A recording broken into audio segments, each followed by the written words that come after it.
국민의 삶이 정말 어려워졌습니다. 코로나19를 거치면서 조탄에 빠지는 그런 정도의 삶이었습니다.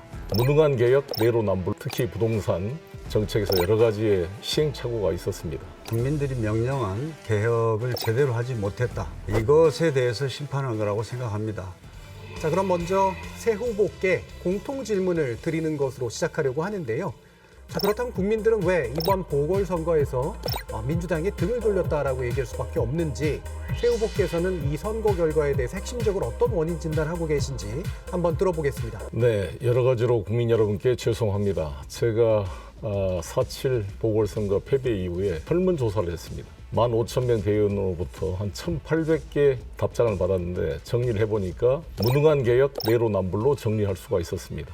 특히 부동산 정책에서 여러 가지의 시행착오가 있었습니다. 청와대 정책실장의 부동산 문제, 우리 당 의원들의 부동산 문제가 내로남불로 되면서 많은 실망이 커졌다고 봅니다. 그래서 유능한 개혁, 언행일치로 이를 극복해야 된다 이렇게 생각을 하고 있습니다. 저희가 개혁에 매진했습니다. 소리는 요란했고 성과는 굉장히 더디었습니다. 그 사이에 국민의 삶이 정말 어려워졌습니다. 원래 불공정, 불평등, 양극화로 국민의 삶이 편치 않은데 코로나19를 거치면서 정말 도탄에 빠지는 그런 정도의 삶이었습니다. 부동산 급등이라고 하는 정책 실패가 있어서 많은 국민들의 희망사다리가 끊겼습니다. 그런데 이런 문제를 바라보는 우리의 태도는 제대로 개혁도 못하면서 국민들의 삶에서의 절규를 잘 듣지 않았습니다. 국민의 삶으로부터 멀어진 우리 민주당을 보면서 국민들의 마음이 어땠을까? 그래서 저는 이 문제를 푸는 해법은 그야말로 민생으로 정면 돌파하고 유능한 개혁을 해나가는 그 길로 가야 된다. 그래서 제가 민생으로 정면 돌파 이렇게 말씀드리는 겁니다. 국민들께서 지난 총선에서 180석을 주었는데 국민들이 명령한 개혁을 제대로 하지 못했다. 이것에 대해서 심판한 거라고 생각합니다. 그중에서도 저는 강조하고 싶은 것은 내로남불이 결정되었다고 생각이 됩니다. 우리 스스로에게 엄격하지 못했던 것, 이것에 대해서 국민들이 분노했다고 생각을 합니다. 저는 우리가 바뀌지 않으면 정권이 바뀔 수 있다는 위기감을 가지고 이번 반성에 나서야 된다고 봅니다. 방향은 저희들이 유능한 개혁 정당이 되어야 된다고 생각합니다. 그리고 또 하나는 우리 내부에 또 인사 문제도 있기 때문에 거의 차관급에 해당하는 한 5,000명 정도의 인재 풀을 만들어서 이 사람들과 함께 국정 운영에 나서야 된다 이렇게 생각하고 있습니다. 세 분의 의견에서 일부 약간의 차이도 있기도 하고요. 또 전반적으로 좀 비슷한 측면도 있는데요. 그래도 더 구체적으로 들어가면서 자유토론 진행하도록 하겠습니다. 우원식 후보에게 질문을 드리겠습니다. 우리가 민심으로 위반돼서 민생으로 정면 돌파하자고 말씀드렸는데 구체적으로 민생 어떤 정책이 잘못돼서 유리됐다고 생각하십니까? 저는 그렇게 생각합니다. 이 민생이 어려워진 거는 근본적으로 깔려있는 문제는 불공정, 불평등으로 인해서 양극화가 매우 심각해져 있고요.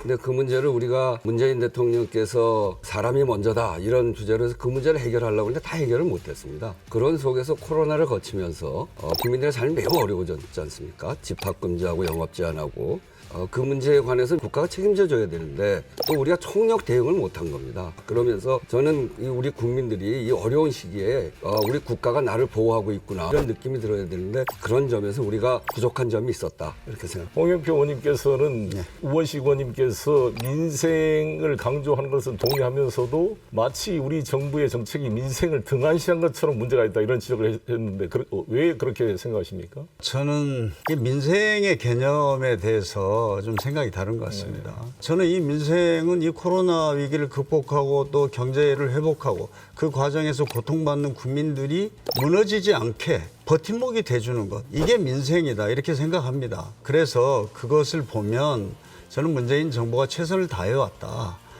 이렇게 생각하는 거고요. 우리가 개혁을 하느라 민생을 전혀 소홀히 했다. 저는 여기에 동의하기 어려운 겁니다. 그래서 저는 민생에 대해서는 문재인 정부가 부족한 것은 있지만 단 하루도 그걸 게을리하지는 않았다. 열심히 했다. 그러나 부족한 점은 분명히 있다. 이렇게 좀 이야기를 하는 게 맞다 이렇게 생각합니다. 우리 홍영표 후보께서 이 민생을 제가 얘기하니까 문재인 정부가 민생을 열심히 했는데 아무것도 안 한 것처럼 한다 이렇게 이야기하시잖아요.